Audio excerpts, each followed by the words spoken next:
اچھا ہمیں بتایا گیا جی اللہ تعالیٰ تو بس چھوٹی سی بات پہ ہی راضی ہو جاتا ہے. مجھے تو قرآن میں کہیں نہیں نظر آیا کہ اللہ تعالیٰ چھوٹی سی بات پہ راضی ہوتا ہے. اس نے تو قدغن ہی اتنی لگائی ہوئی ہے. سر عام ایک ذہین آدمی اس کی آپ ریکوائرمنٹس نہیں پوری کر سکتے, اور اللہ جو ذہین بھی ہے اور شرک کے بارے میں سینسٹیو بھی ہے, ذرا سی ریاکاری کو بھی پسند نہیں کرتا, تو اس کی قدغن پھر اسی طریقے سے ہوگی.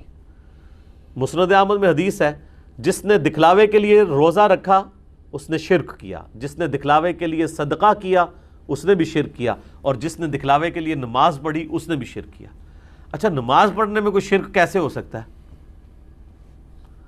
سب سے بڑی توحید کی علامت ہی نماز ہے, جس میں آپ نہ صرف اللہ کی حمد بیان کرتے ہیں بلکہ پوسچرز بھی بناتے ہیں. ہم کیوں کہتے ہیں کہ نماز کے لیے پرے کا لفظ نہیں بولنا چاہیے؟ یہ ورشپ ہے, نماز پرے نہیں ہے. یہ پرے کی ٹرم جو ہے وہ کرسچن سے آئی ہے, کیونکہ وہ خالی دعائیں کر رہے ہوتے ہیں.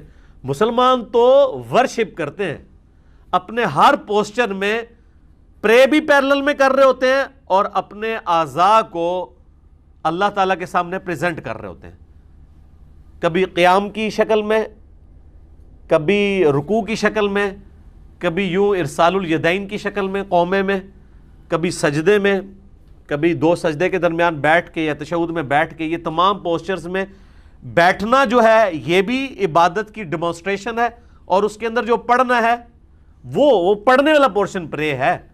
نماز پوری پرے نہیں ہے, پرے نماز کا ایک جز ہے, باقی جو آپ پوسچر بنا رہے ہیں وہ تو ورشپ ہے, عبادت ہے.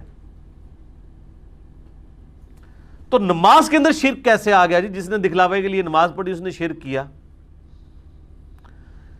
اس سے آپ اللہ تعالیٰ کی سینسٹیوٹی کا لیول کا اندازہ کر سکتے ہیں.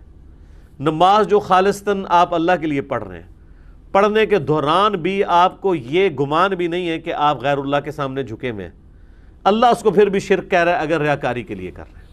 حتیٰ کہ سنن ابن ماجہ میں حدیث ہے کہ جس شخص نے نماز کا سجدہ اس طرح لمبا کیا کہ اس نے, مسند احمد میں بھی یہ حدیث کہ اس کو کوئی دیکھ رہا تھا اور اس کی وجہ سے اس نے نماز کو تھوڑا طول دے دیا, تو یہ بھی شرک میں شمار ہو جائے گا.